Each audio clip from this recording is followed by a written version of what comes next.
रीना की शादी एक छोटे से गांव में हुई थी।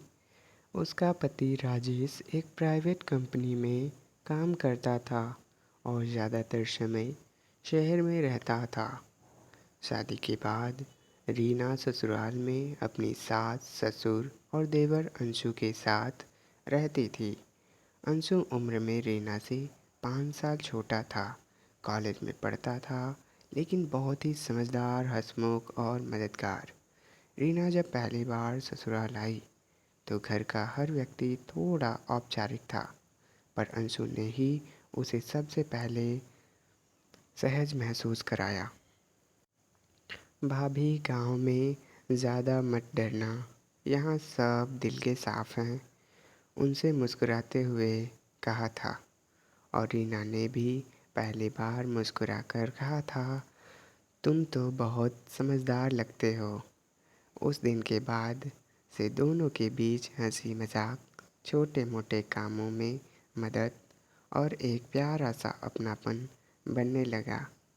सावन का महीना था, चारों तरफ हरियाली और बारिश का आलम। राजेश शहर चला गया था और रीना अकेली पड़ गई थी। घर के सारे काम वो खुद करती और अंशु अक्सर उसकी मदद कर देता। कभी लकड़ी ला कर दे देता तो कभी सब्जी लाने में चला जाता। एक दिन जोरदार बारिश हो रही थी। आंगन में पानी भर गया और हवा इतनी तेज़ थी कि रीना के कमरे की खिड़की खुल गई। वो दौड़कर बंद करने गए, तभी पैर फिसला और वहीं गिर पड़ी। अंशु पास ही था, उसने तुरंत दौड़कर उसे संभाल लिया। रीना उसके सीने से सटकर कुछ पल तक वहीं ठहर गई। दोनों की सांसें तेज थी और कमरे में सिर्फ बारिश की आवाज़ें थी। अंशु ने धीरे से कहा, भाभी, लगी तो नहीं? रीना की आंखें कुछ पल उसकी आंखों से मिले। उसमें डर नहीं था, बस एक अनकही चाहत थी। नहीं, बस थोड़ा डर गई थी, उसने कहा और तुरंत पीछे हट गई। उस दिन दोनों ने एक दूसरे से कुछ नहीं कहा, पर दोनों के मन में कुछ बदल गया था। अब जब भी अंशु घर आता, रीना के चेहरे पर मुस्कान आ जाती। वो कोशिश करती कि दूरी बनाए रखें, पर दिल का क्या करें। उसे तो अंशु के बोलने का तरीका, उसकी मासूमियत और देखभाल भाने लगी थी।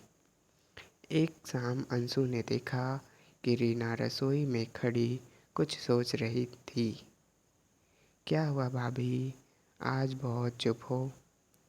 कुछ नहीं, बस यूं ही, रीना ने कहा। अंशु बोला, आप खुश नहीं लगती। रीना ने हल्की मुस्कान के साथ कहा, खुश तो हूँ, बस कभी कभी लगता है ज़िंदगी में कुछ कमी है।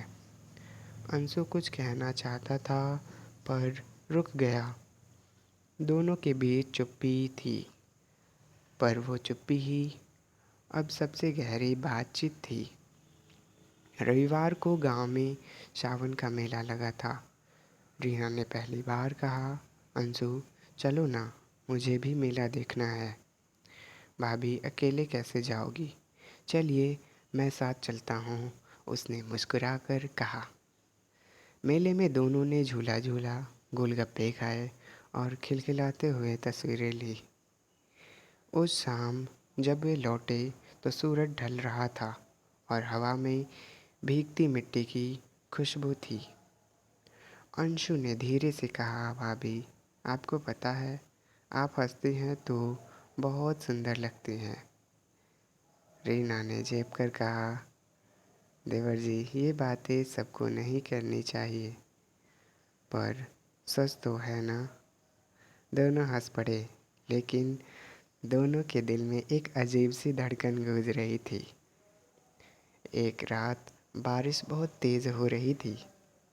घर के सब लोग सो चुके थे। रीना बालकनी में खड़ी आसमान देख रही थी। भीगे बादल, बिजली की चमक और दिल में अजीब सी बेचैनी।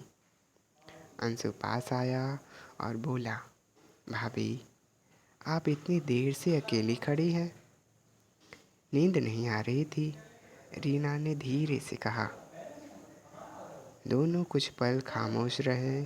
फिर अंशु ने धीमे स्वर में कहा, भाभी, अगर मैं कहूँ कि आपको देखकर मुझे शांति मिलती है तो क्या ये गलत होगा?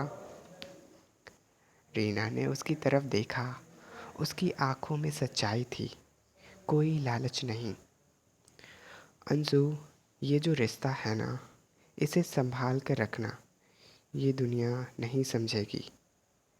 मैं समझता हूँ भाभी, उसने कहा। मुझे आपसे कुछ नहीं चाहिए, बस इतना कि जब मैं आऊँ तो आप मुस्कुरा दें। रीना की आंखों में आंसू थे। उसने बस इतना कहा, तुम बहुत अच्छे हो अंशु, बहुत ज़्यादा। कुछ दिनों बाद अंशु की पढ़ाई पूरी हो गई और उसे शहर की नौकरी मिल गई। जाने के दिन वो चुप था। रीना ने उसके लिए खाना बनाया और जाते समय उसे राखी के लिए एक छोटा सा रेशमी धागा दिया। ये क्या है भाभी? तुम्हारे लिए एक वादा कि तुम हमेशा ही सही रास्ते पे रहो, उसने मुस्कुराते हुए कहा। अंशु कुछ बोल नहीं सका, बस झुककर उसके पैर छू लिए। 5 साल बाद रीना और राजेश भी शहर शिफ्ट हो गए। एक दिन मार्केट में अचानक उसकी मुलाकात अंशु से हुई। अब वह बहुत ही बदल चुका था, आत्मविश्वास से भरा, सफल, लेकिन आंखों में वही अपनापन था।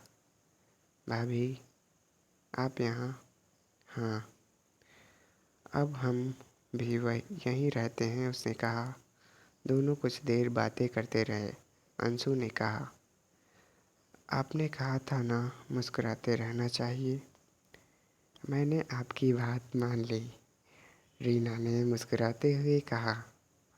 और तुमने जो कहा था मैं समझता हूँ भाभी, वो भी सच था। वो पल दोनों के लिए बहुत गहरा था।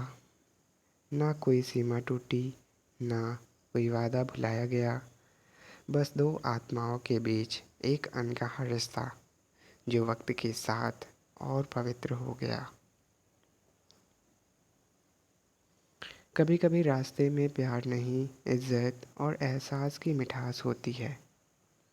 देवर भाभी का रिश्ता सिर्फ मजाक और रोमांस का नहीं, बल्कि संवेदनाओं और मर्यादा का प्रतीक होता है। और जब दिल में सच्चाई होती है तो अधूरी बातें भी हमेशा खूबसूरत यादें बन जाती है। वीडियो देखने के लिए आपका तहे दिल से धन्यवाद। ऐसे और रोमांटिक वीडियोस देखने के लिए हमारे चैनल को सब्सक्राइब कीजिए। धन्यवाद।